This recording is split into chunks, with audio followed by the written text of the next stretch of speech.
Hello, everybody. Hi. Haha, I beat you to it this time, motherfucker. Welcome to GamePunx. My name is Ryan. And I'm Ben, and this is going to be a rather news-heavy episode of GamePunx, because... Yeah. Our 1 week absence has left a fucking massive hole of news burning right in front of us that we need to just go through. Because so much shit happened. Yeah. So much shit that we're probably gonna miss some shit because it's things that we've probably also already talked about off the podcast. Oh yeah, but to which we should say actually before we get started, hey, thank you Ditto for having us on DittoChats. That was very fun. Yeah, I had a good time. I link our friend Ditto shit in our YouTube bottom, so you can go and look them up, and I'll link our YouTube the bottom? stream that we did with them. The bottom, well, no, the thing, the doobly-doo, that thing, underneath the video, where you read all the funny jokes that I make that nobody else reads except for me. Did you just say the doobly-doo? The doobly-doo. What is this? That thing. Shane Dawson pre-2005? Is that something Shane Dawson says? Oh, yeah, well, it was like, yeah, they're like most fucking vloggers and shit back like pre-2005 was like, read the description, links are down in the doobly-doo, and brr. Whoa. Yeah. I stole it from fucking Mother's Basement. I didn't know he was referencing that. God damn. I just needed to find the word quick, and I was like, what did Mother's Basement call it? The doobly-doo. But, yeah, anyway, I always put our friends' shit down there, so if you want to see Ditto on Twitch or on Twitter or wherever you want to follow them, they're there. But we had a really good time. It was fun. We streamed for about 2.5 hours, so you can catch that clip on their Twitch, and I'll find a way to put that shit up on YouTube eventually. Absolutely. I can actually, I can... If you want to clip it, that would be great, and send it over, and I can upload it to yeah, well, I can, yeah, I'll figure something out. But at any rate, we will do this shit. It will be fun. And we had a good time, so thanks for having us, Ditto. Yeah, we hope we can do it again soon. Wink, wink, yeah, nudge, for sure. nudge. It was awesome. So where were we? We are GamePunx. Yes. There was a lot of news this week. We missed a week because we were snowed in by a polar vortex and had to do a lot of shoveling, and it wore us to fucking shit. Yeah, so, and now this week is strangely... Yeah, now it's +2 and everything's melting, so... What's going on? Who knows? Global warming? That's probably what it is. But at any rate, climate change or not, the shit was still happening in the gaming press and in the news world of AAA video games and otherwise. So there is plenty of shit to talk about. Where do we want to start with this laundry list? I think we're going to start with Cruella, because, I mean, that's basically the start of everything. Yeah, we'll start with Cruella because it's a Street Fighter V update happened too, but I haven't touched it yet, so I don't know. It seems to be good. Everyone seems to be liking the Street Fighter V update, so that's cool. Yeah, how's the netcode? The what? Sorry, you keep cutting off on that. How's the netcode that over there? That third word keeps disappearing in Capcom's. Funny, it's very fitting. Yeah. So not great, I take it. Still poo-poo. Still poo-poo, but yeah. I haven't touched this. I haven't touched the update, right? So I don't want to say anything yet. But what I've seen seems nuts. Ryu is a monster now, apparently, which is good because he's been trash since release. Yeah, he has actually. They made him shit. Yeah.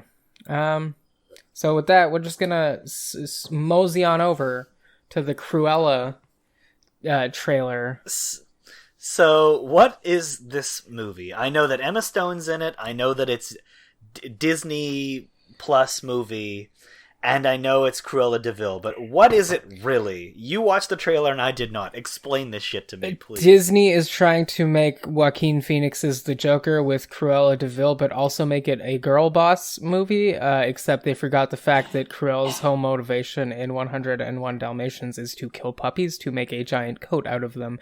So, tone deaf all over the place, little weird. I remember seeing someone describe the filmography as Kubrick-esque, and I find that Kubrick. Well, that's an insult to Kubrick. Yeah, what the I was fuck? like, she's in center frame. That's it. Wow, like, so Kubrick-esque. What are you talking about?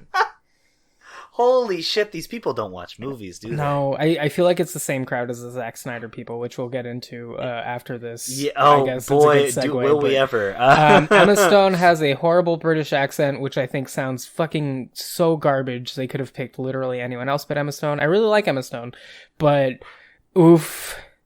There's a scene in which she goes to a party where I guess the dress formal is black and white, so she goes in with a white dress, but then it catches into flames and even the hood catches on fire, and I'm like, wouldn't her hair, which clearly has a lot of product in it, in the 50s just go up in fucking flames? Explode? Because God damn. Anyone in the 80s knows that if you had a lot of product in your hair, you were basically a walking, like, red barrel match. You were a fucking matchstick waiting to happen.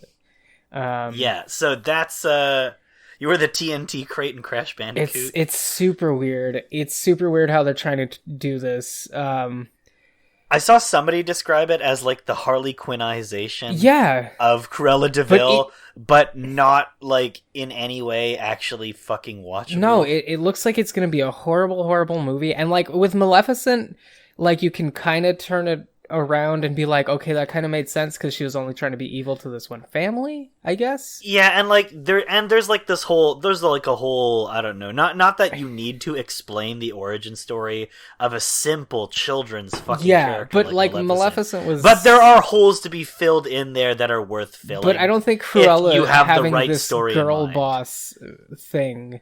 Yeah, it's just a girl boss building her empire. There's an actual dead quote. Puppies. Like, there's an actual quote. Hold on, I gotta find the quote in the trailer, actually, because I don't want to... Please. Does she say the word girl boss? Basically. Hold on, I gotta find... I will fucking scream. What is it with this shit? Jesus Christ. She says, I am woman, hear me roar. Oh, fuck me. Yeah. Really? Yes, that's a literal quote. If you go to...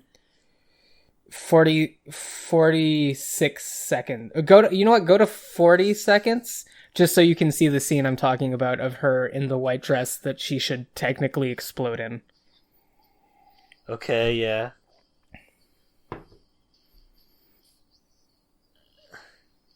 What? Awful. Also, goddamn, that British accent is horrible. I think Emma Stone is a great actor. She is not an actor who can throw her voice into a British accent. That is... No, it's really bad. And I think it's especially fucking funny because Easy A was one of my favorite movies that she was in. I don't know why. Easy A is great. Yeah, it's pretty good. But there's an actual quote in that movie where she's talking about the movie adaptation of Easy A, where she's like, oh, rent the movie, but not the make sure it's the original and not the Demi Moore version where she talks in a fake British accent and takes a lot of baths, and you're like, haha, that's how the turns have tabled. Wow, this is quite something, I must say. I can only imagine the paycheck was ridiculously substantial. I mean, it's Disney. You're not going to say no to Disney if they want you to fucking basically print them money. Because they're going to give that money to you as well. Like, well, it's just like, I also don't understand why this exists, is the main thing. I mean, is that not basically any live action Disney thing at this point? Is why does this exist? And of course the answer always being because someone somewhere is willing to pay for it. Well, I don't know who money. the fuck, but someone. Well, there's Disney fans are as crazy as Zack Snyder fans.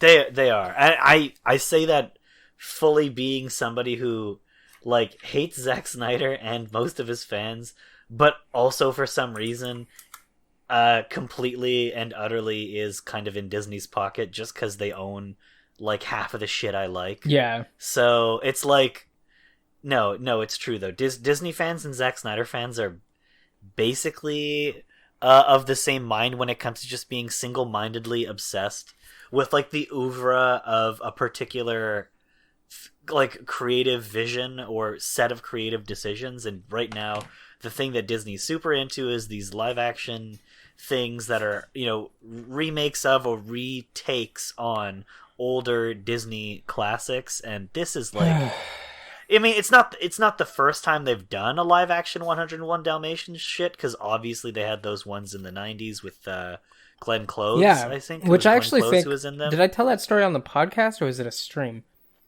I think you told it on the podcast once.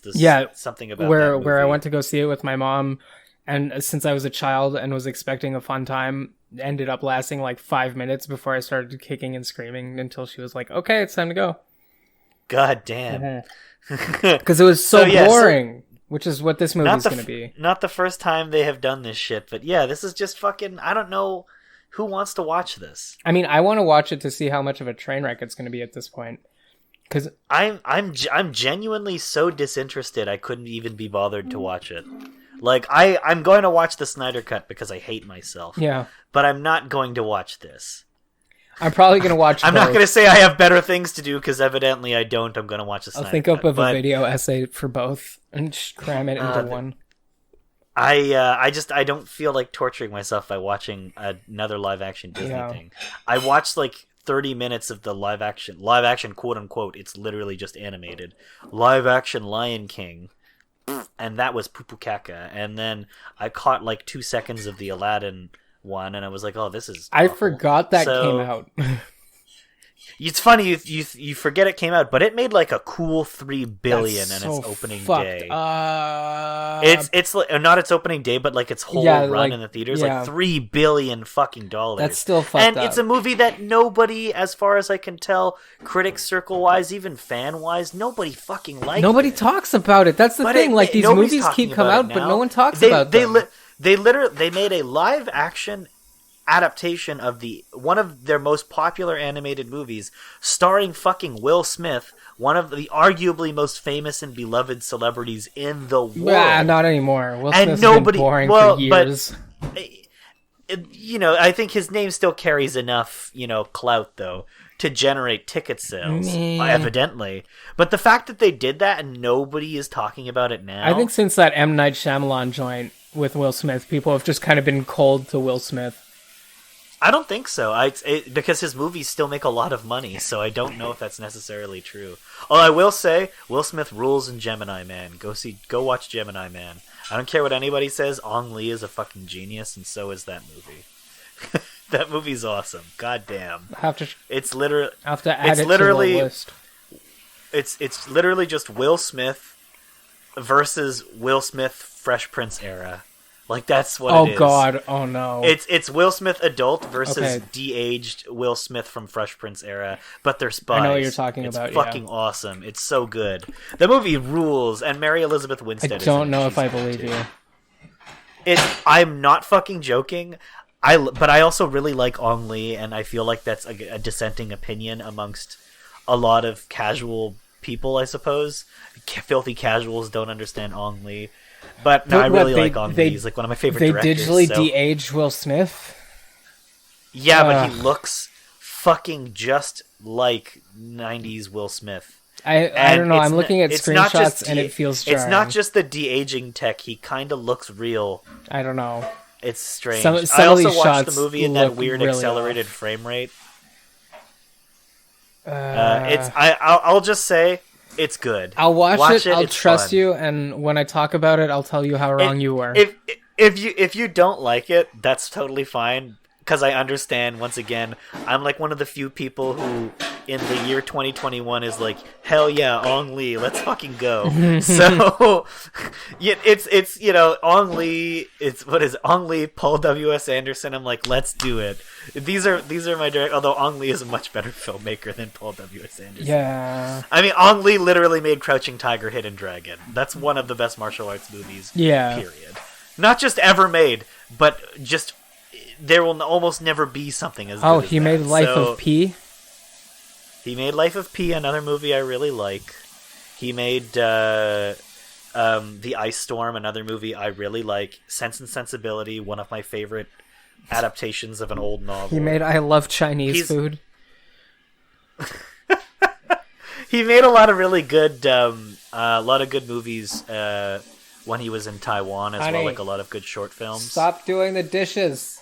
Stop doing the dishes. I'm gonna do them. They're not being picked up on the back end. Don't worry. Oh no, not for the podcast. It's because I'm supposed to do them, and I'm upset that she's doing them because she made me. It's your night. Well, it's my night most of the time for the dishes because she always makes me a wonderful, wonderful dinner. Good. And I appreciate her very much. That's a good way of doing it. But it upsets me when she does my chores. But Ongli, let's fucking go. And Cruella looks like shit. On to the next topic. Yeah, Cruella looks like shit. Speaking of shit, Zack Snyder's Justice League. So everybody's talking about it's this. Such because, a joke. The last it's 2 weeks. Such a joke. Well, first, hold on. I just want to get it out of the way. Is it a joke or is it a Joker's trick? Oh God! But it's such a joke that people are like, release the Snyder cut, as if he's not refilming a bunch of shit. Like people are like, there are people who are super convinced that like Zack Snyder had a whole ass movie canned, and they replaced his movie with like the shitty Joss Whedon Justice just movie. Because they were like, which is like not fucking true. He had a work print of the movie, probably like a laptop work print with some previs and shit like that, and then his daughter tragically passed away, and I guess Warner used it as an opportunity to kind of push him off the project, which is shitty. It's shitty they did that. Yeah. Because that's kind of underhanded, but also he was fucking mourning. So he probably needed to step away. Sit around making a fucking movie while he was going to step away inevitably. Yeah. But, they replace it with a shitty movie. But people act as if the fucking Snyder Cut, this thing that it is now, this 4-hour long extended version of the Justice League movie with like added characters and additional story elements not present in the original movie, was like sitting around somewhere just waiting to be dusted off and released. But that is not the fucking case. He didn't have you just said it, he went and refilmed like half the fucking movie. Yeah. And like half the he remade his Joker. Like literally, it's a different Joker. Well, I mean, it's the same Joker, but he doesn't have the tattoos anymore, and he's Jesus now. Which is Jesus also super Christ. Fucking annoying. Although we should say he isn't the Snyder Joker. He is the David Ayer Suicide Squad Joker. Snyder didn't really have much of a hand in that movie, apparently. Okay, fair enough. But I guess for the sake of consistency, they kept Leto as the Joker, which was a mistake. Especially now since they're shit canning the DCEU, at least where Batman is concerned. It's such a mess. Yeah, it is. It's what happens when you try to rush what Marvel basically spent the last 12 years. Well, that's what I was about to say. Marvel had a plan. And it was meticulously calculated, and this is just Warner Bros. Just reaching into their diaper. Was it not like a 5-year plan from Marvel? 2008 to 2012 for Marvel to do a bunch of movies introducing the individual? It was since Iron Man the 1. Avengers. It was planned. It was more than 5 years. It was a fucking 15-year plan. Iron Man, but I mean Iron Man to the first Avengers. That's only a couple of years. That was the initial plan. After that, it was going to be like, okay, we've done it. But because they were making so much fucking money, and because Disney was printing money making these movies, they went ahead and did more. Okay, well, yeah, I was the fact that the Avengers as an idea was they were working towards that. And I mean the thing too feels like he's always been working backwards from a Justice League movie, not working towards a Justice League movie, working backwards from it. Well, because all this shit's super edgy and he was I remember when the Snyder. movie was being made, he was talking about how his version of Justice League is influenced by Kurosawa and the Seven Samurai, and how he's super into the idea of the Justice League being this team of, it sounds like shit. Differently minded people coming together to save the Earth because they're the ragtag only hope of the planet. Bro. And I'm this just it sounds like shit. It sounds bad. Especially considering his Superman movie, overly violent and dismal. His follow-up movie featuring Batman, horribly violent and dismal. Just dismal. And the Justice League movie, the one that came out initially, it's not as violent or as dismal as the other two, but it's also just a fucking bad movie. Like, it's not entertaining. It's ugly. The color grading is shit. The characters are shit. Yeah, and Zack Snyder came in. More of this. Zack Snyder came in and said, "I will make the color grading even more shit, so you can't see how bad the movie looks." Because if you look like the shot-by-shot comparisons, it looks like the fucking Incredible Hulk movie since like pre-MCU. Oh, the Ang Lee one? Yes. One of my favorite movies. It's so bad, Ryan. No, it's really good, it's not. You're so wrong. I will fist fight you in a parking lot over this one. I was 8 when that movie came out, and I knew it was shit in the theater, sitting there being like, "What is this?" I was 8 years old, Ryan. I had no idea how cinema worked, and I knew that was shit. I can't believe we finally found some way to circle back to Ang Lee. I forgot it was Ang Lee. Ang Lee is secretly responsible for all of this. All the pain in the world. Ang Lee is the reason that GamePunx breaks up. That's the episode title. Ang Lee breaks up the GamePunx. Ang Lee breaks up. Yeah, that, you know what? That's, yep. But UMVC 3 episodes coming soon. Fuck. These movies are just kind of they're awful and hard to watch, and so of course people who are stupid wanted more of them. And look what they got. They bitched and moaned for how many years? Like 3 years, 4 years. It feels 5 like years? 20. Fuck. When was 2017? 5 years ago. Whatever. Oh my god. 4 years ago. They bitched and moaned and bitched and fucking moaned, and look, they got what they fucking asked for.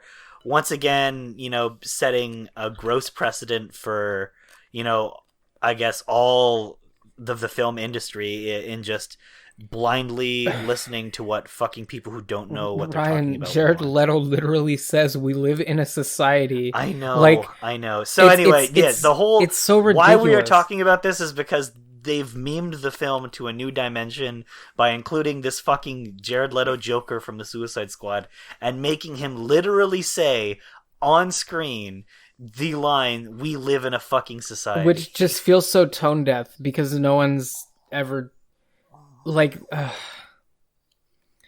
Now, the people who I don't know say if that anybody knows the origin are of this like... meme, but it goes really deep, and it's a fucking Seinfeld joke. You could literally draw a straight... Now, how mad is that? You can draw a fucking straight line from a George Costanza rant to this movie. It's insane. You can't make this shit up. Literally, the truth is stranger than fiction in this case. Well, right? Yeah, no, this is not a parody articles wish.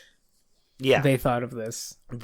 Yeah, the fucking Onion and Hard Times and shit. They wish they made shit up like this. This literally sounds like a drill tweet. Like, it's fucking not real. And yet here it is. And of course we've got literally Jared Leto playing the Joker and laughing, of course. His not just the Joker. Not just the Joker. Jesus Joker, Ryan. Sorry, yeah, he's Jokus Christ. Because you know how you know Jesus also once said Joker we lived in a society. Joker and Jesus have the same amount of letters. Yeah, well, not only that, but they were both horribly misunderstood in the time frame that they were living in, right? Wow, correct. Holy shit. I actually didn't even make that connection. Jesus was pinned as a horrible Wait, Ben, does that mean that when Jesus performed miracles, they were really Joker's tricks? Oh god, I don't know what title to go with now. Jesus performs Joker's tricks?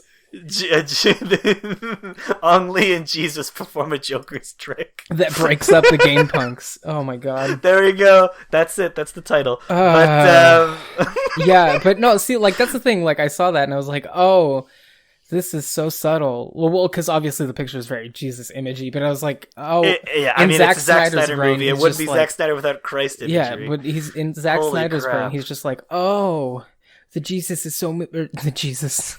Fuck. The Joker is so misunderstood. He's like Jesus Christ of Nazareth when he just wanted to free the people from the horrible society that they lived in, which was very societal. I wonder if he's gonna do it by like fucking, I don't know, creating like a Joker's version of fucking Rapture something.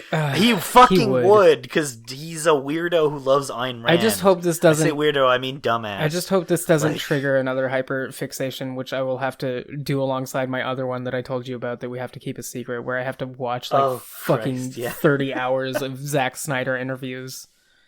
Yeah. This is just like.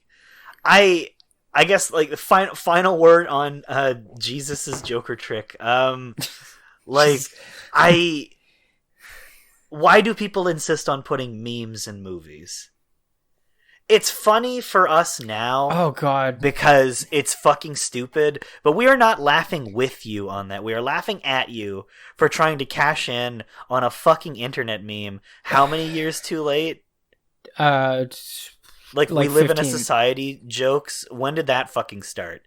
You guys have been fucking not on the ball with that. Yeah. One. Like this actually segues into something that's not on the docket, but I would like to talk about. Speaking of memes in movies and being behind the curve. Yeah, please. The Borderlands movie is a thing. Oh, well, firstly, that's behind the curve because nobody gives a fuck about Borderlands anymore. Well, yeah, but the cast keeps coming out, and they got Jamie Lee Curtis. No, wasn't it Kevin Hart as well? Yeah, Kevin Hart to play fucking whoever, I don't care. Jamie Lee Curtis is also playing a minor character, and then Blackjack is playing Claptrap. And, like, I already knew the movie was going to be shit, but when I saw that, I was like, oh... It's going to be like insufferable. Jack Black. Who do you... Oh, Jack Black. Jack Black is... Oh, wow. Yeah, he's Claptrap. Wow, they really are just putting Kevin Hart and Jack Black in movies that are based on video games. Let that one sink in. Well, yeah, Jack Black has the YouTube channel now, so he knows what the video games do. He was in a video game. He literally doesn't ever play video games on that channel. It's wonderful. I know. He was in a video game. That was very horribly received. That's true. He was in Brutal Legend, a game that I am like the only person who likes it. Anthony also likes it, and we tried playing, and he was like, "Oh, it's like an RTS," but like all that I played was basically what I thought it was, and it was a God of War clone. Because we didn't make it far enough. No, it is actually straight up an RTS. Yeah, no, I know. It's just we didn't make it far enough. But we played it's also not a very good RTS, but I like it. We played like an hour and a half, and he was like, what the fuck? I don't remember it being this long. And I was like, dude, we gotta play something else. I can't do this. This is exactly what I wanted it to not be. It is padded to shit, but it is, if you were, I don't know, how old, I don't remember how old I was when that game came out. I was still in like Tennessee when this came out, I think. I think I was in my deepest metal phase. Yeah. When it came out, so it was kind of the perfect thing for me. Because I saw Children of Bodom on the soundtrack and like... Oh yeah, I was like, is that fucking Children of Bodom? You've got like fucking Ozzy Osbourne and Lemmy Kilmister in this? Okay, I'm into it. This segues into another thing that I want to talk about. Please throw it in. Sorry, there's just so much happened. So BlizzCon happened, and we don't really care about BlizzCon. But, who played at BlizzCon? Blizzard players, really. Who played at BlizzCon? Metallica. Metallica, everybody's friends. Metallica. You know what happened? Literally my least favorite metal band of all time. The worst live band, metal band. They're trash. But one of the worst drummers in all of metal. It's super funny. I don't understand how fucking Lars Ulrich has a career in heavy metal music. He sounds like ass. His drums sound like shit. Continue. Well, it's okay because you don't have to listen to his drums if you watch BlizzCon, because the Twitch staff panicked so hard about getting DMCA'd that they just threw on some fucking fair use music. Yeah, it was like fucking library music. And it's like so soft and hilarious over Metallica that are like clearly playing like Enter Sandman and like I think 1, 2, funny. But like it's just like do do do do do do do do do do do. That's amazing. I have to give everybody props for fucking that one up, because it's not only is it funny because it makes them look like clowns, but it's funny because of the whole fucking Napster Yeah, thing. exactly. I was about to say he did this to himself. And I wish fucking Lars Ulrich, the biggest fucking prick in music. Not only is he a shitty drummer, but if you are not aware of this, he is the reason that the current music copyright and anything landscape is just trash. he's the reason that file sharing websites are like practically shit you have to do on a VPN. Like, he is the asshole responsible for basically anytime you've ever gotten DMCA'd or copyright struck for, like, I don't know, including fucking 30 seconds of a song you really like in anything you make. Yeah. And have been served a fucking sentence for it. Yep.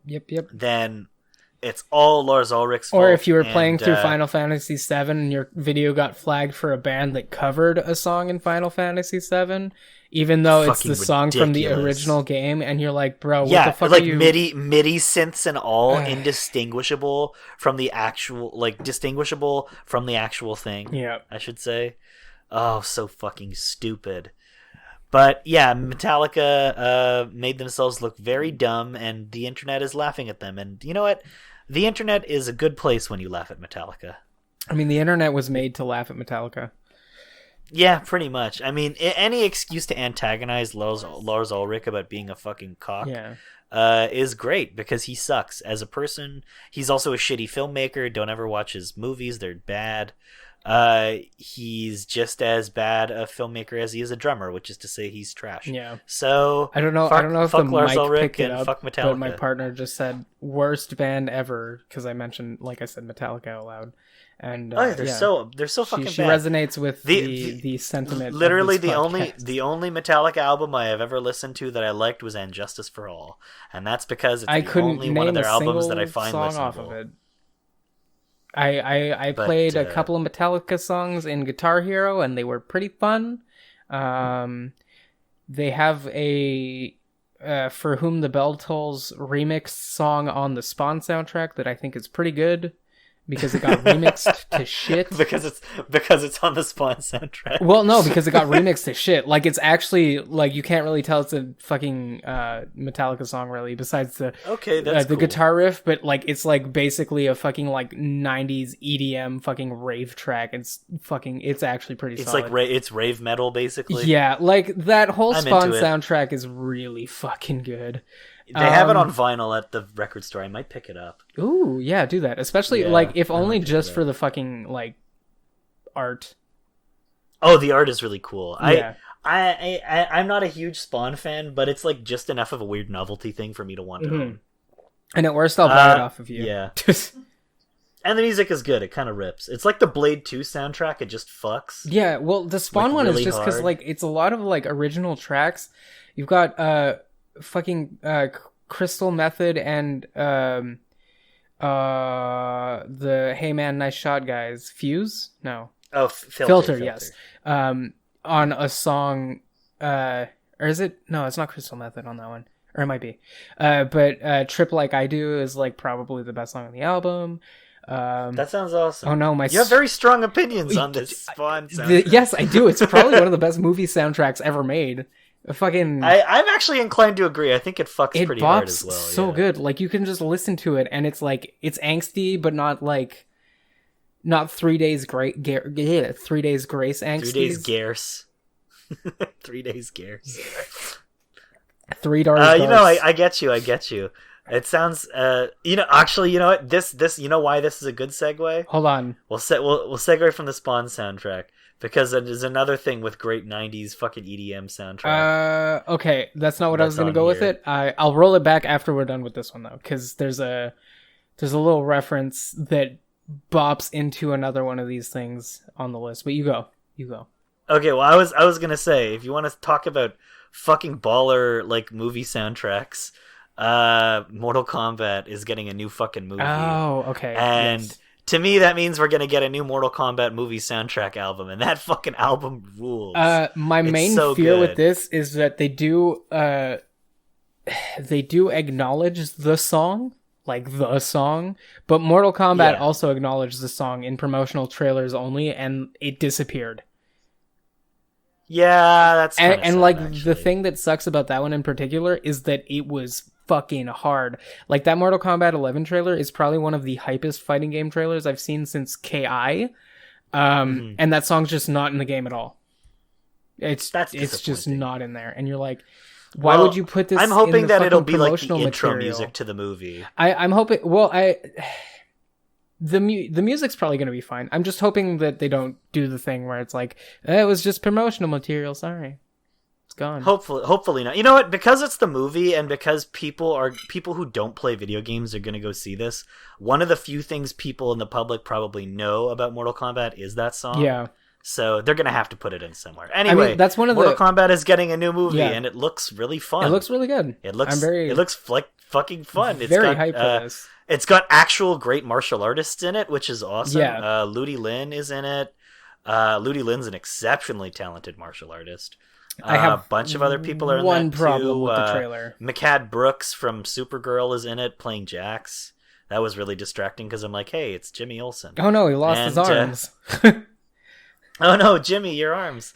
Which was one of my favorite things in the trailer. Oh yeah. What's his name is in it? Literally like the most famous Japanese actor that isn't Ken Watanabe. Playing Scorpion. That's fucking nuts. Oh yeah. Okay, shit. That brings me to my main. Yeah, look up the name because that brings me up to the main problem that I had with the trailer. Yeah. Okay. Oh no, it's okay. You can. Mortal Kombat movie 2021. Show me the movie. Okay. Yes. So. Well, I'll start with the jack shit. Sorry. I am extremely sorry for forgetting your name, Hiroyuki Sanada. Yes. God damn. I also forgot the name, so it's okay.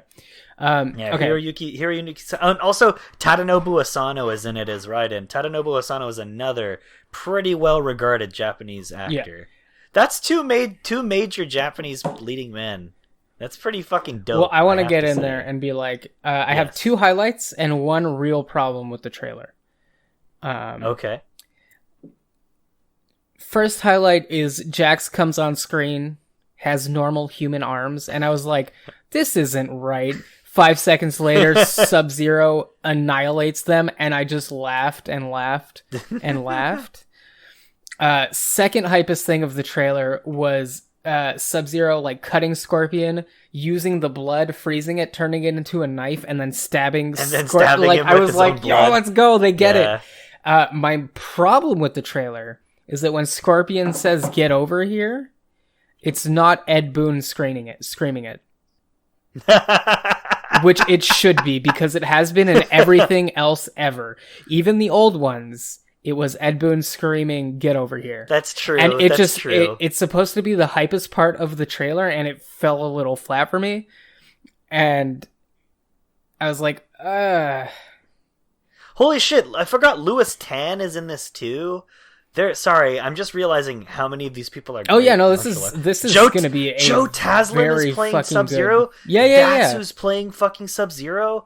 Holy shit! I have very high hopes for this movie. Again, the only low part was it wasn't Ed Boon screaming, "Come over here, get over here, come over here." Oh god! I was watching Warrior, the Cinemax show. It's on HBO Canada here, I think. And Joe Taslim is in it. He is his fights with Andrew Koji, who's the main character. Mm-hmm. His fights with Andrew Koji's character, they're so good. Well, the MK movie, it's gonna make me get an HBO subscription for the month that comes out, and then cancel it immediately. Because that's how bad I want to see it. Just this is so. I have to force cool. either my partner or Anthony to watch the old Mortal Kombat movies with me, or both. I'm so fucking into this shit. But yeah, no, the trailer's really good. I'm one of those people who just loves Mortal Kombat shit so deeply, and I'm not even somebody who plays the games often. I just love the dumb world bullshit of it. I love the characters and the world building and all that. You gotta go get the I just want to see I want to see a hype Mortal Kombat movie. What is it? Komidagu? No, Domikagu. The fucking it's the fucking MacGuffin of MK. Yes, I know what you're talking about. Yeah, that shit. I like all that shit. It's very stupid, and I think it's fun. It's I don't know. It's it's the Kamidogu. It's like Kamidogu. Thank you. It's the himbo fighting game. Yeah, and it's really fun. Even MK11, despite all its faults and slowness and lack of personality in combos. And questionable like morals behind its development. And its music being not great, and the fact that literally despite every bad thing you can say about it, it's still despite fun. the TERF voice actor. Oh god, hey, at least she's not in this. They could have done that. And they couldn't. There's no way. Her voice acting was so bad. Everyone hated fucking Sonya just because the voice acting was so bad. And then it was she's trash. Also a TERF. And then it was like, hey, the old classic movie voice pack is here, so you can do that. And it was like, oh damn, they really did that. Yeah, they did. Holy fuck, that's funny. Mm-hmm. I forgot about that. Yeah. I was like, yes, they erased the TERF. Even Sonic Fox was like, thank God I can play Sonya again. So, yeah, Mortal Kombat fucking rules. That movie looks like it's gonna be fun. I guess we'll put our expectations on hold, but that trailer was fun. It seemed like fun. Yeah. And that's all you want a Mortal Kombat movie to be. I'm not looking for a fucking cinema. Yeah, the story doesn't matter to the game. I'm looking for dumb bullshit with cool fights. I want the gore, and I want my electro dance music from the 90s.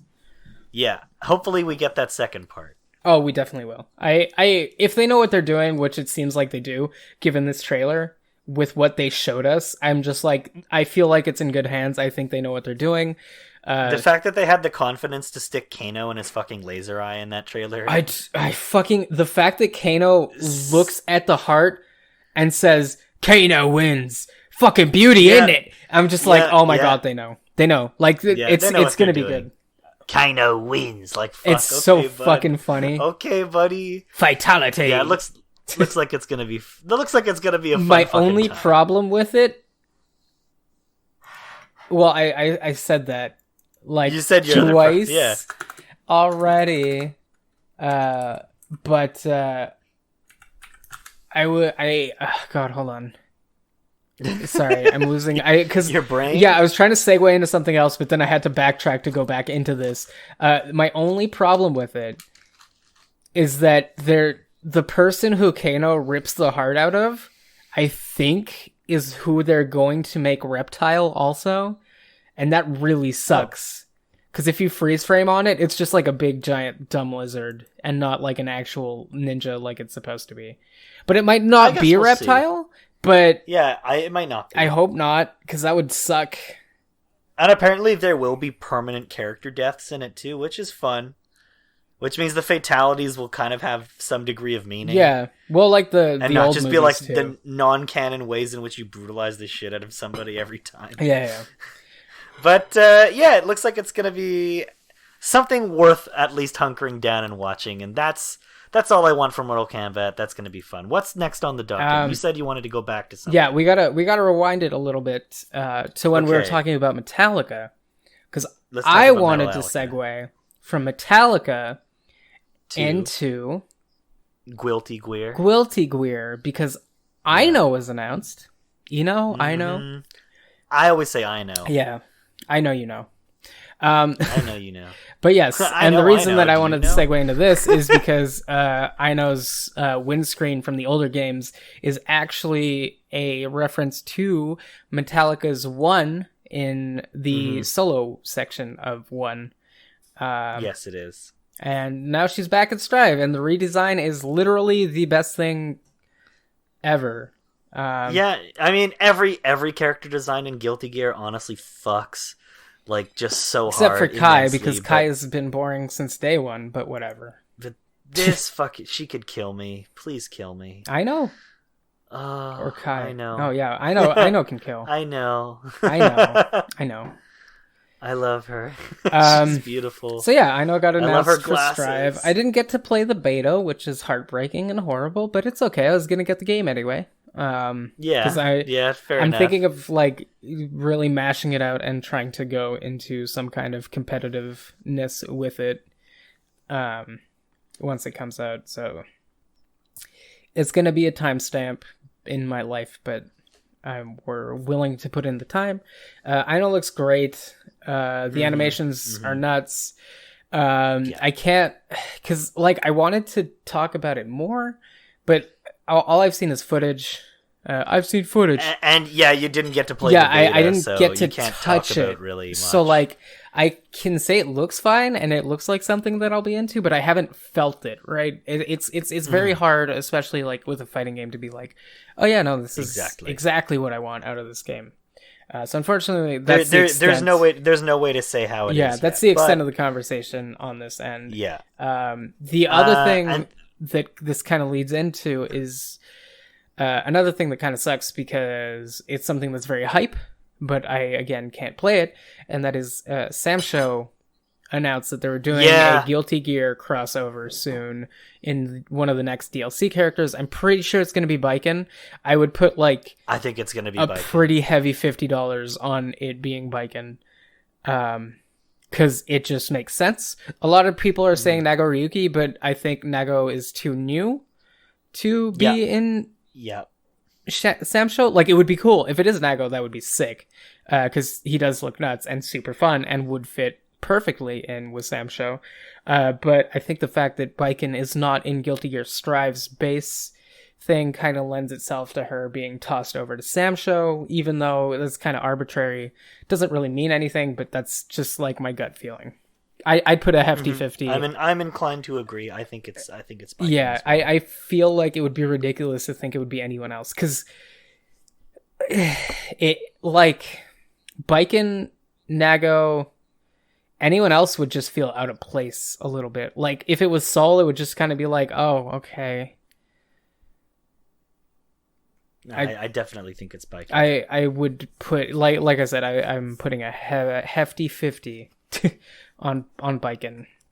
And speaking of things you can't play, yes. I want to transition from that into some very funny, for me funny, very vindicating news for me. Now I should say, to the shock and awe of nobody, the lead designer of that new Harry Potter RPG that everybody is super hyped to play is a former far-right YouTuber who used to make pro-Gamergate and anti-feminist fucking video content. And if you just look at a screenshot, and I should say, and we know this definitively because he literally keeps his Twitter linked in the old YouTube channel, and it's his current Twitter that he's still using. Which is very fucking funny.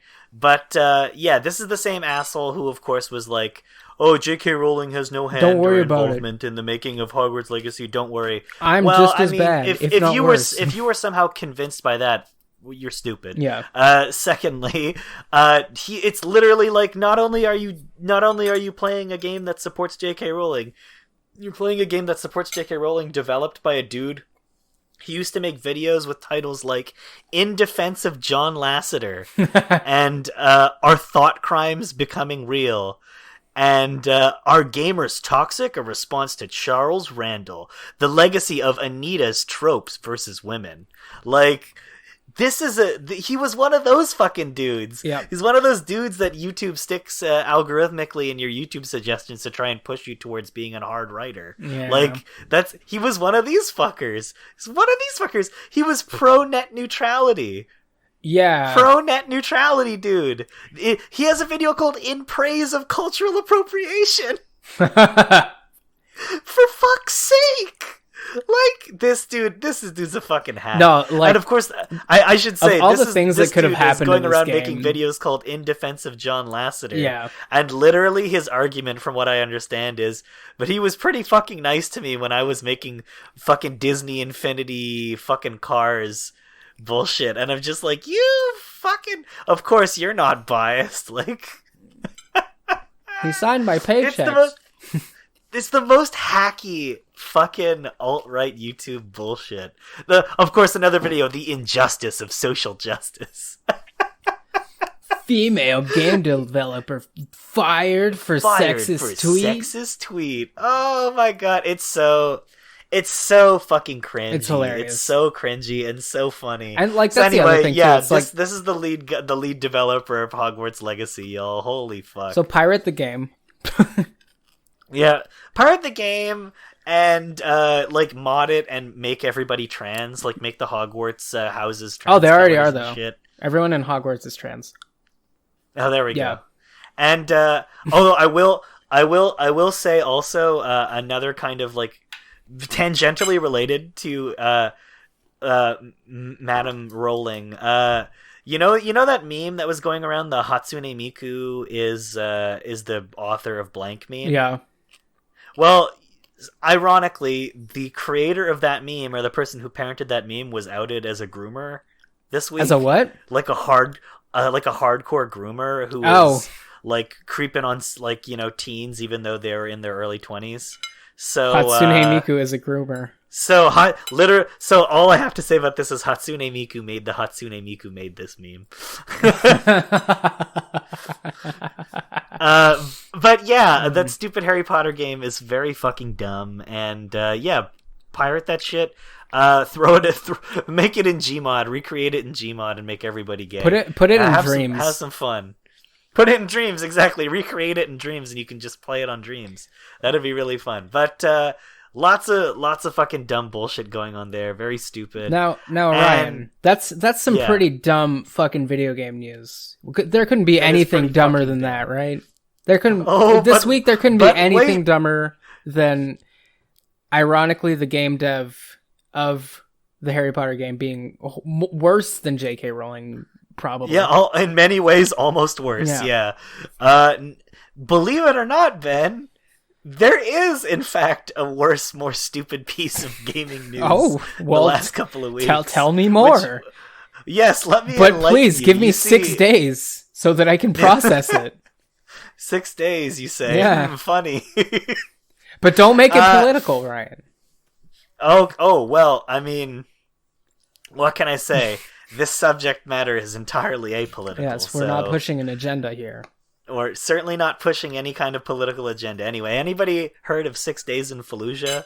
It's this FPS that's being developed. It's an Iraq War based FPS that's...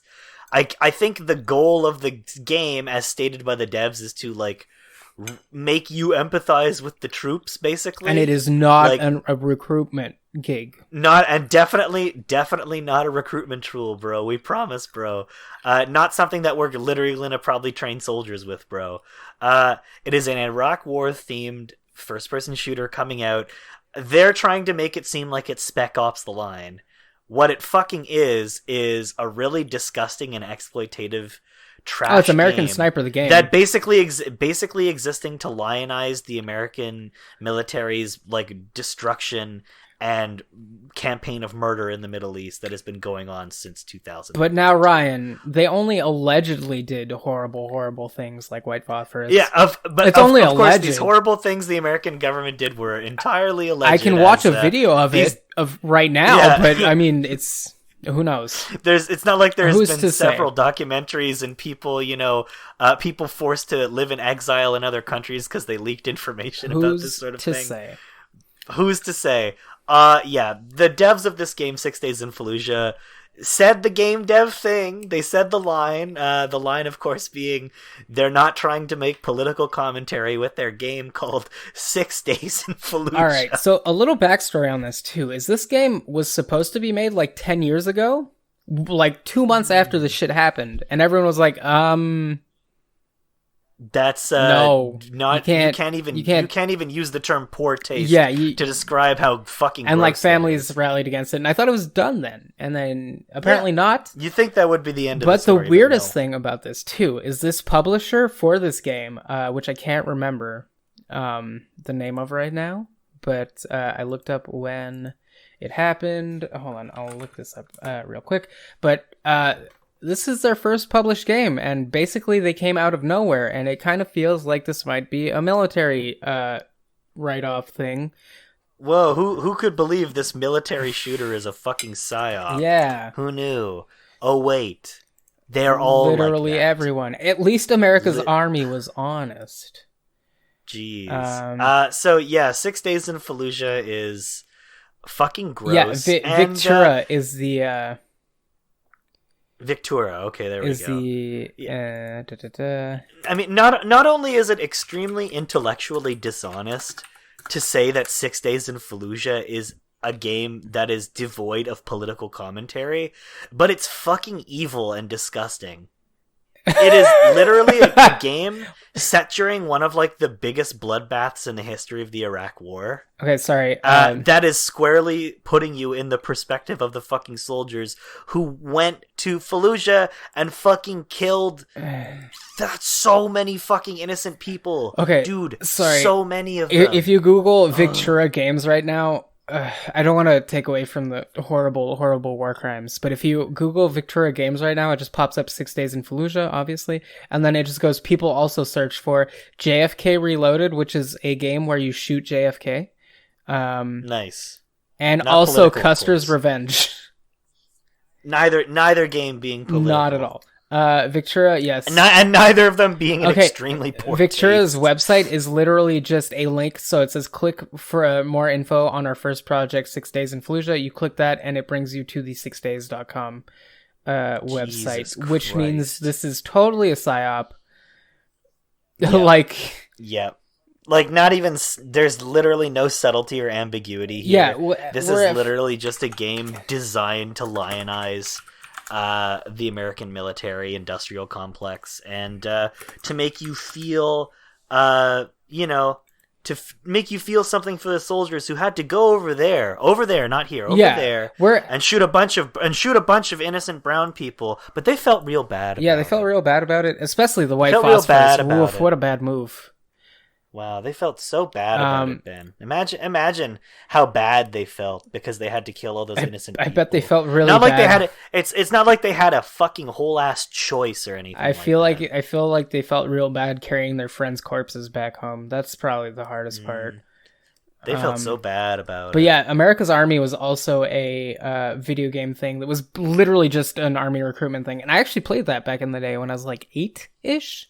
America's Army. Yes. Oh yeah. Yes, I know what you're talking about. I played specifically America's Army's Rise of a Soldier, and my mom's boyfriend at the time actually got it for me because he was in the army. He was like, "This is a game they used to like train soldiers and shit." Blah blah blah. I was like, "Whoa, cool." I played a bit of it, and I was like, "Yo, this looks like shit." Like, this looks like it wouldn't be fun to go to war at all. I don't think I'm gonna do that.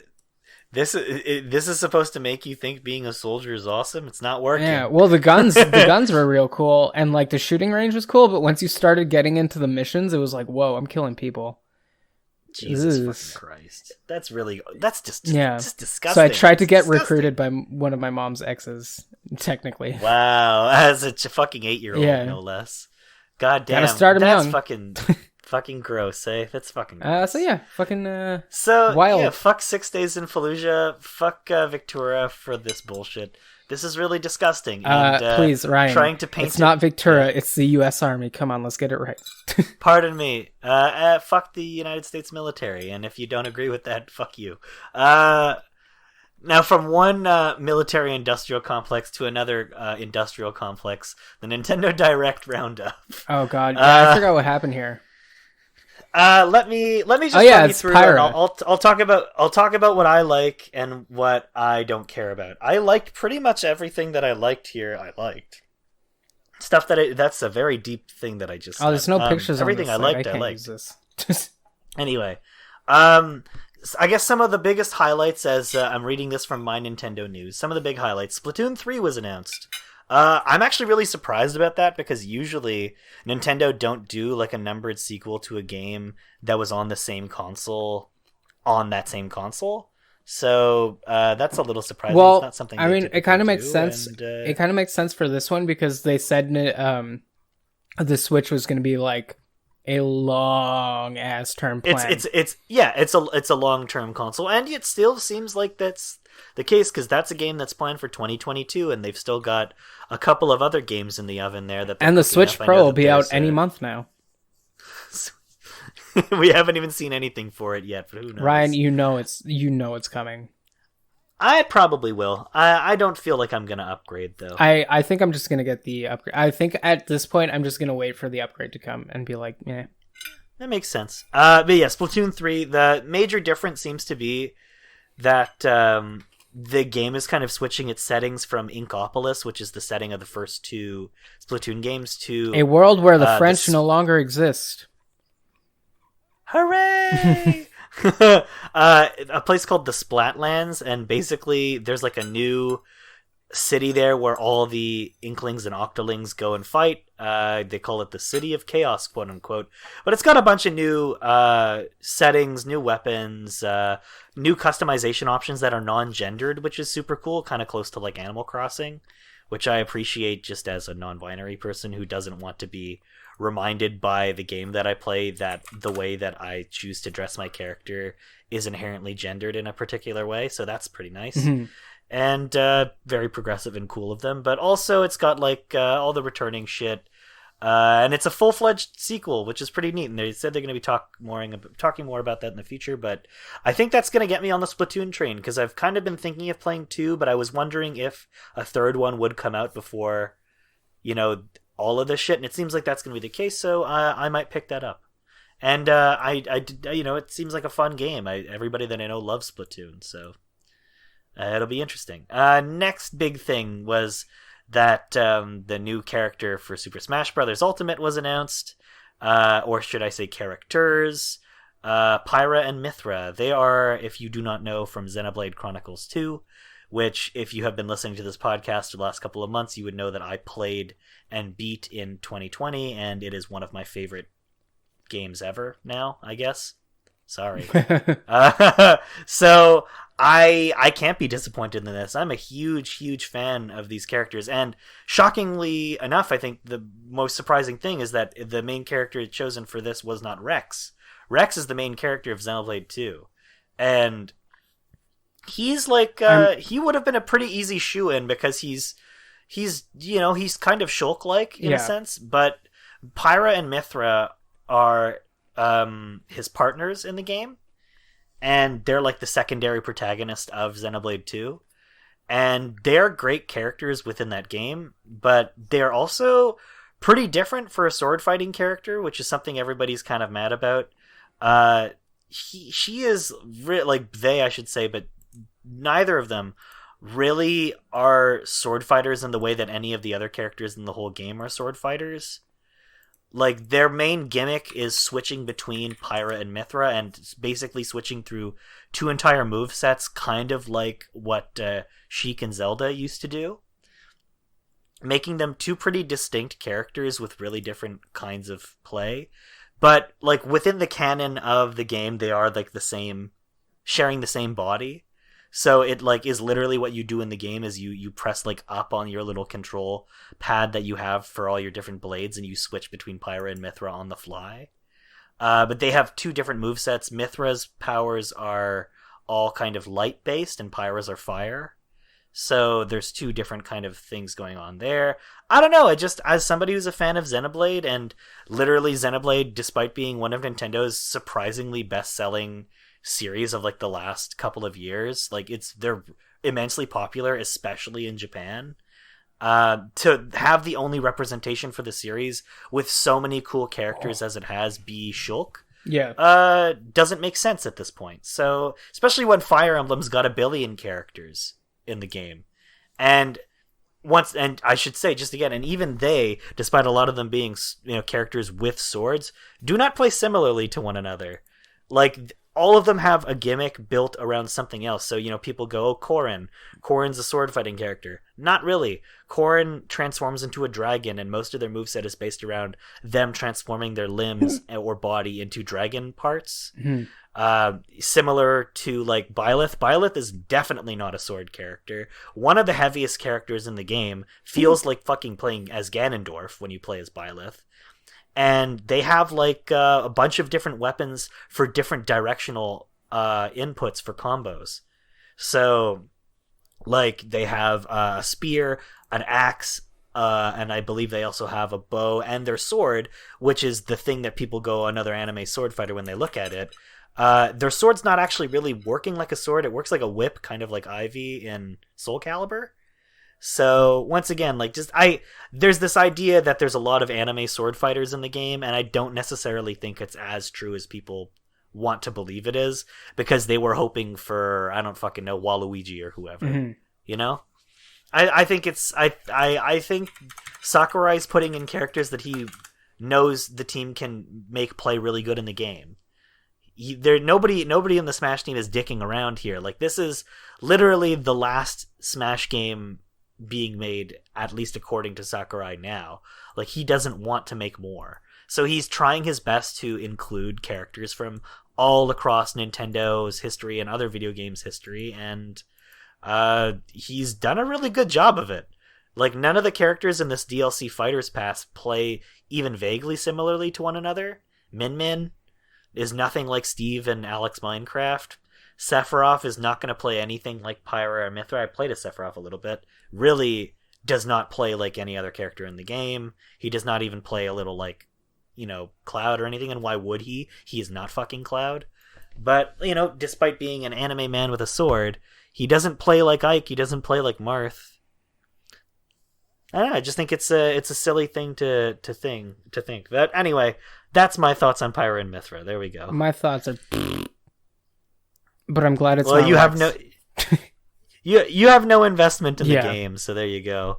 If those characters are really, especially in the prequel game, the Torn of the Golden Country, MYTHRA in particular, is a really, really well-developed character, shockingly so for a female character in a JRPG. Fair enough. Like, I don't know, I think PYRA and MYTHRA are an interesting choice for the game because of how they play, as opposed to, specifically Rex, who would basically just be wielding PYRA or MYTHRA. So we have breaking exciting news for me personally, but oh yeah, hit us up with that. Just real quick to get it out of the way. Skullgirls just announced a new season of characters. Okay.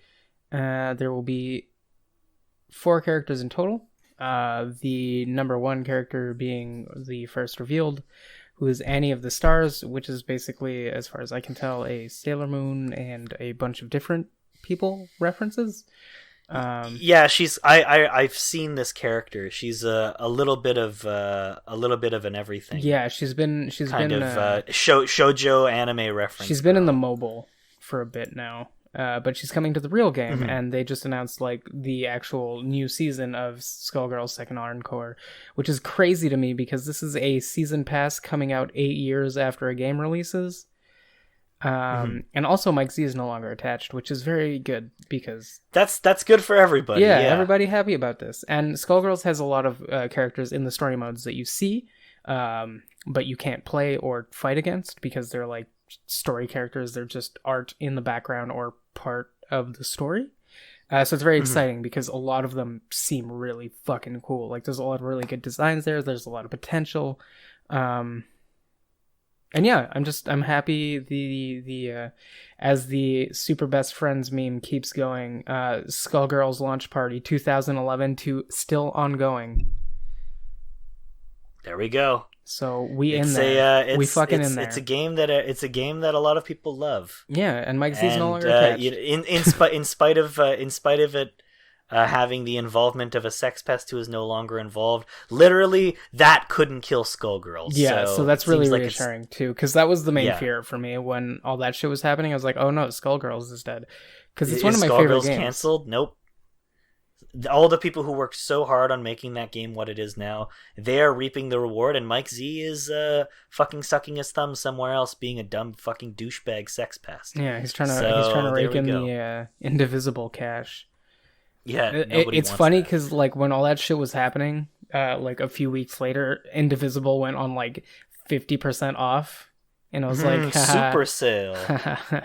Somebody needs money. Thanks for poisoning your own fucking well there, but maybe you shouldn't have fired your entire staff. Yeah, maybe you should just have not have been a sex pest. Well, yeah, you could have done that too. That would have been good too.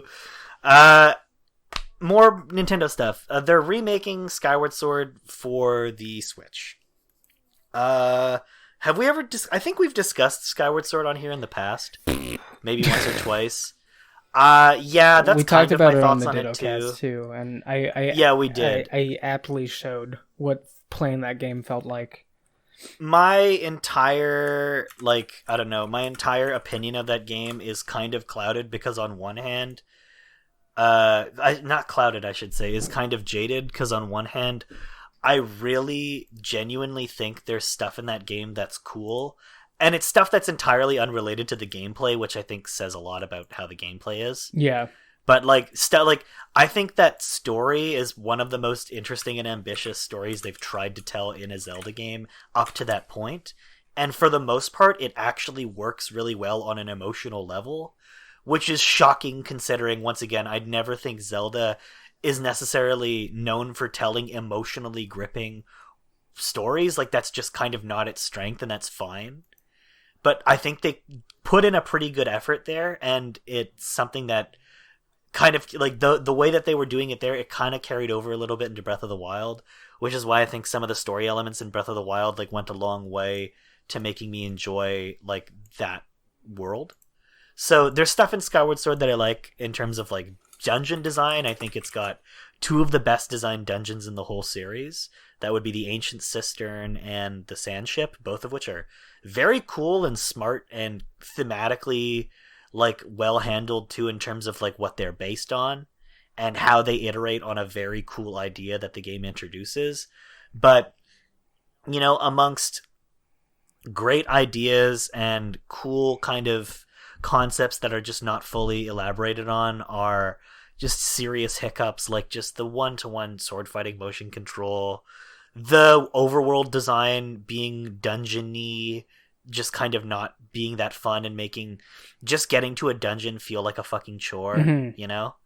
Like that sort of shit. The really hand-holdy nature of Fi as a character and how she is like the least engaging companion in any Zelda game, and that is saying a lot. Yeah, that was one of the main critiques. That's never a strength of those games to begin with. That was a main critique coming out of those games when that game released, especially from games from Japan. Nobody likes was just Fi. Like, yo, why the fuck can't you just let me? This isn't my first Zelda game, and even if it was, let me fuck up once and then tell me. She has as much personality as fucking Ciri. Like, that's not an interesting character. Yeah, and yeah, exactly. The game is like holding your hand the whole way through.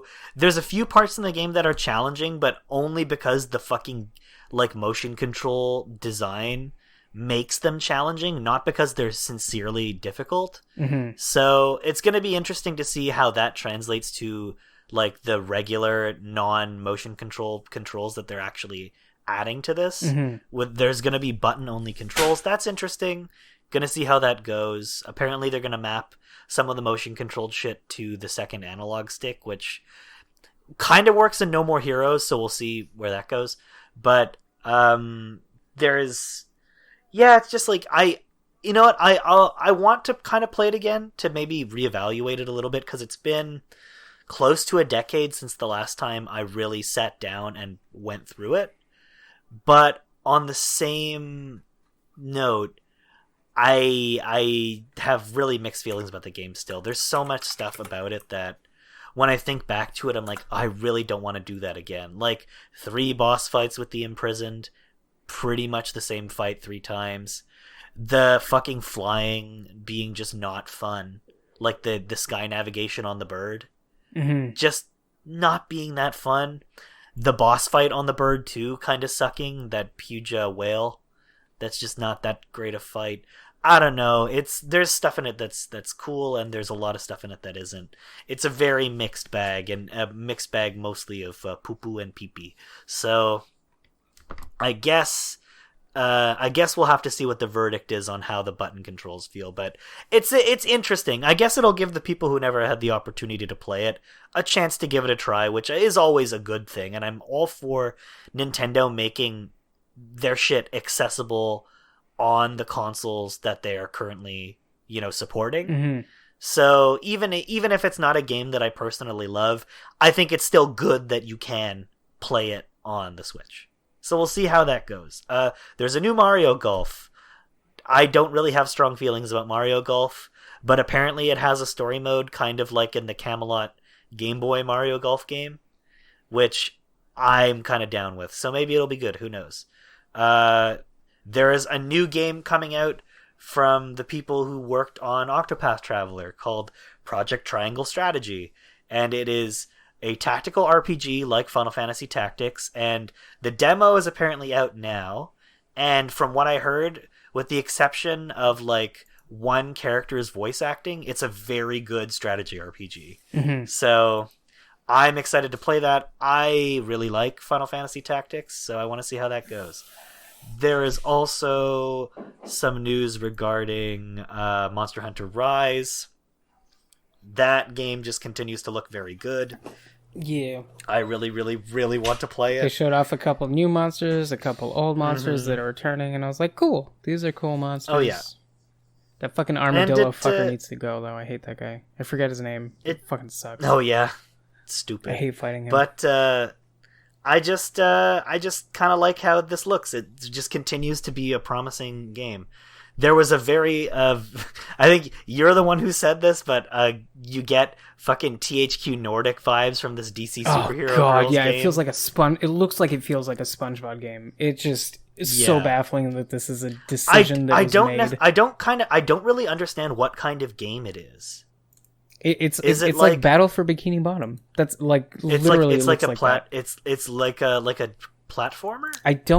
I mean, I can't say for sure, but it looks like that's what it's trying to be. Interesting. Because it just looks like it doesn't say who the devs are. No, that's the thing too. Yeah, I mean, and it looks Cartoon horrible. Network games are very hit or miss because sometimes they get great people to work on their shit, and sometimes like Capybara, who made the really really good OKKO game, or like Way Forward making like one or two good Adventure Time games, but then they have shit like this. So who knows?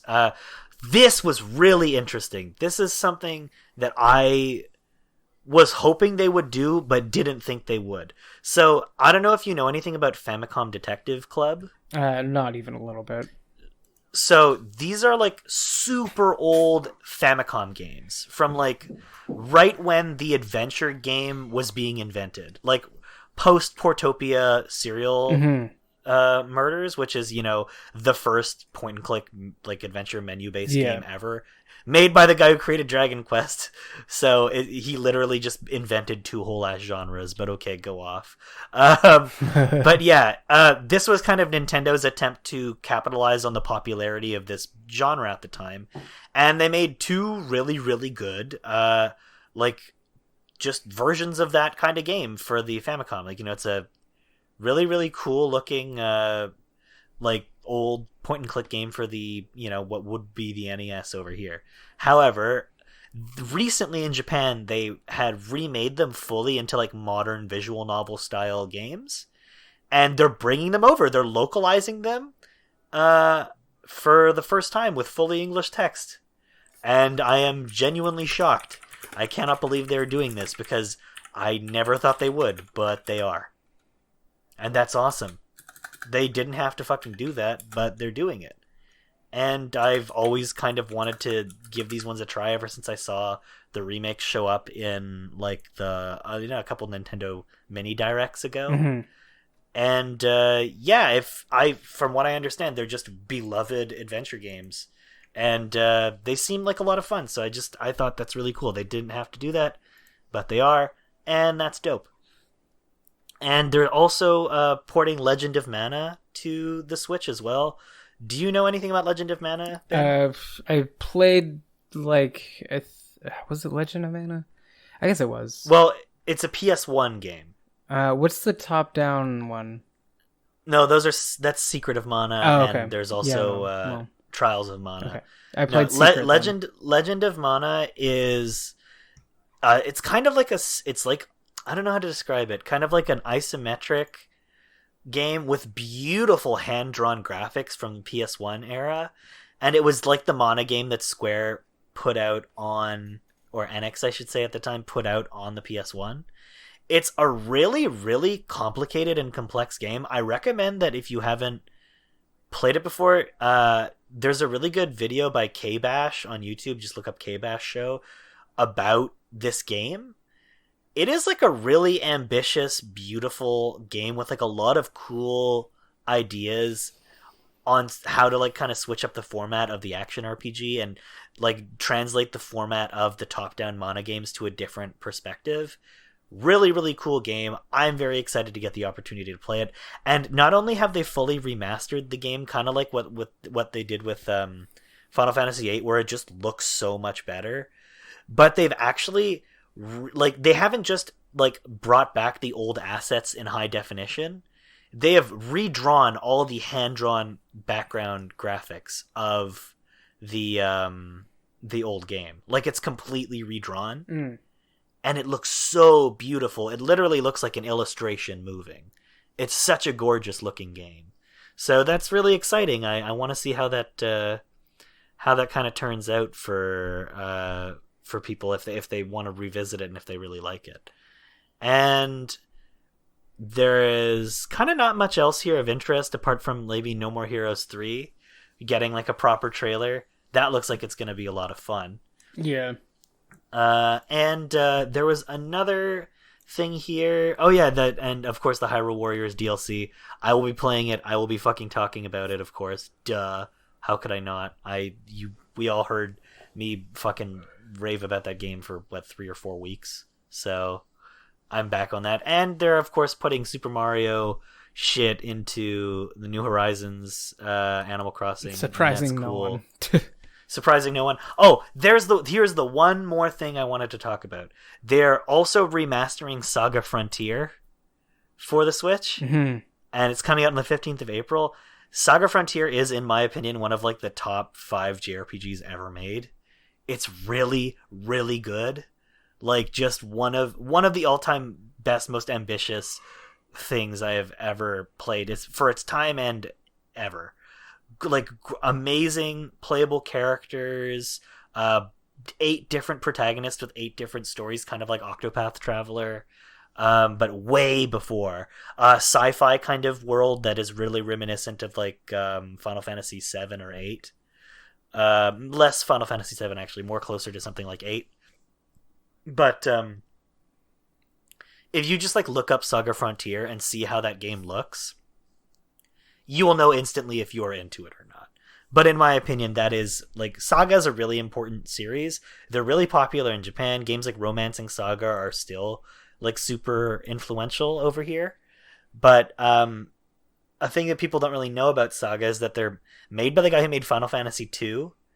And Final Fantasy II is, like, universally maybe the least liked Final Fantasy game.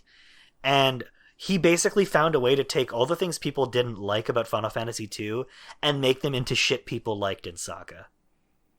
And I've always been impressed with the way he flipped that, where he was literally like, okay, you didn't like it in Final Fantasy, but what if like I built a game entirely around these mechanics and like actually elaborated on them and made my crazy weird ideas about like level progression and like weapon upgrading and shit feel like just a wholly different, much more cooler and fleshed out experience. And here's a bunch of great games. So yeah, Saga Frontier is really, really good. I can't wait to play a remastered version of it along with Legend of Mana. It's like 2 of the best PS1 era JRPGs being made into like beautiful new remastered versions of themselves. It's gonna be cool. And they're adding shit, apparently, to Saga Frontier. They have a new playable character, apparently. And a bunch of new story events. So it's a little more like a remake than it is just a remaster. They're actually fucking making more shit for it. That's pretty cool, you know? They didn't have to do that. They're doing it anyway. Thank you, Square-san. That's very cool. And that was kind of it for all the interesting stuff. I mean, are you into Ninja Gaiden? That seems pretty good. 1 and 2 are very good. 3 is avoid 3. 3 is not worth it. Yeah, I heard 3 is diarrhea in a diaper. Yeah, but the other 2 are really good action games. Like, they're solid. So that'll be interesting. They're porting Hades. Their physical copy of Hades is coming to the Switch. I would wait for that one. Honestly, I'm gonna pick up the physical copy of Hades. I would wait till Fangamer or someone does it better. Possibly. If you're in it for like collector's edition is what I meant. Sorry. I'm buying it specifically because I want a physical copy of Hades. Yeah, no, and that's I very really fair. like the art of the game. Yeah, I have not been able to play it because I literally don't have room on my Switch. It came out wrong, but I meant more if you're looking for a collector's edition or something, because someone was like, "Oh my god, the book!" And I was like, "Oh, the book's gonna fit in the case. It's gonna be like really cheap quality." Wait for like Fangamer or